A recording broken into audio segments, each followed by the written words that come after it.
Thank you for coming back, ladies and gentlemen. Now I am being joined by another case manager and a recruiter from Big Brothers Big Sisters of the greater Chattahoochee Valley area. I am now being joined by Alexis Cardona. Alexis, welcome to the show. Thank you. Well, you know, Alexis, I just had Erin on, and she left off by talking about the coverage area. I want to pick up there, if you don't mind, talk a little bit about the coverage area for Big Brothers Big Sisters, if you don't mind. Okay, so basically we just cover a 70-mile radius. I know Erin talked about that a little bit before she left. Okay. So we spread out quite a good bit. So our main office is in Columbus, and then we go 70 miles outside of that. So we do hit Eufaula, West Point, LaGrange. We also do like Valley, Alabama, Auburn, Opelika, Phoenix City, of course. So we have quite a big surface area that we cover, but it's pretty much if we're 70 miles away from Columbus, which is the center, that's exactly, we'll service that area. Okay, so drop a pin and rotate it around. Yes, sir. That's exactly how I find everybody. I'm like, do we service that area? Yep, we do 70 miles. Okay, well, very good. Let me ask you, because I asked about matches of Erin, talk about how matches are made, if you don't mind. Okay, so we start off with the enrollment process for all the people in our program. So we have a volunteer enrollment process, and then we also have a child enrollment process. So the processes for both of them are a little bit different. For our volunteers, they have to turn in an application. We do an interview. We make sure we have 3 favorable references. Okay. If we don't get 1 reference or 2 references, we're going to be calling and texting the volunteers like, hey, we need another one. We need another one. So you have to go through all of that. We also do background checks. So we do a DMV check, a criminal background check, and we also do a sex offender registry check. And then they also have to attend orientation. They might have to do a couple trainings and stuff like that. So after that process is finished, they'll be ready to be matched in our system. And then after that, we move forward with going ahead and matching them. The children process is a little bit, it's shorter. It's a lot more easier. Basically, they apply. We do an interview. We write an assessment about them so we can kind of tell the big a little bit about them. The parent has to do a parent orientation. And then we do home assessments. We do home assessments for the bigs and the littles in the program, just so we can make sure that, you know, everything is safe. You know, the houses are in good conditions. You know, we don't have to worry about anybody being uncomfortable. And then after that, the little will be ready to be matched as well.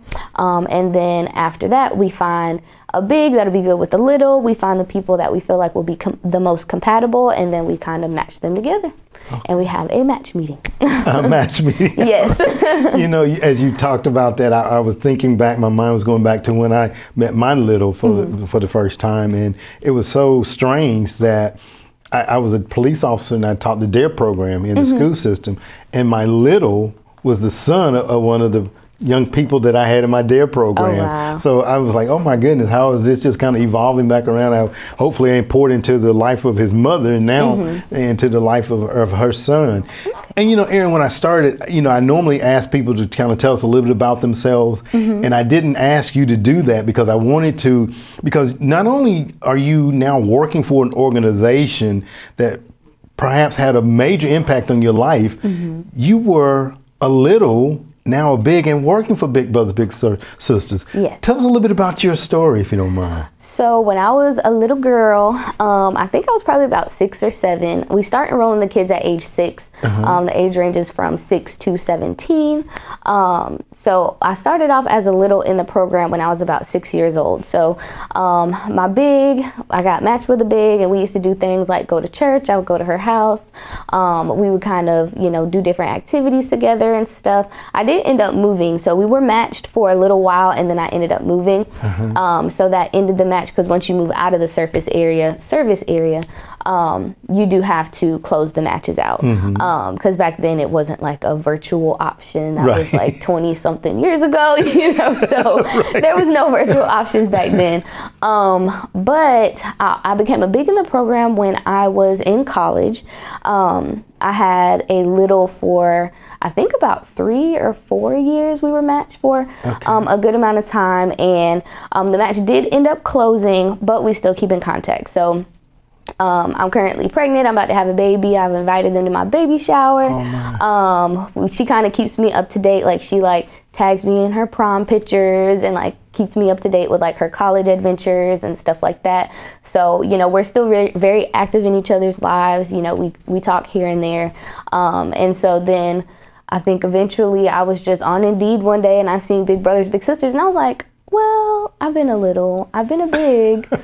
I wonder if they'll hire me. So I applied and they hired me. So now I'm here. Well, very good. Awesome story. Talk a little bit about, you say you and your little now still stay in contact. And how I'm sure it's very rewarding for you and for her. Talk about one of the most important things that you may have poured into her life.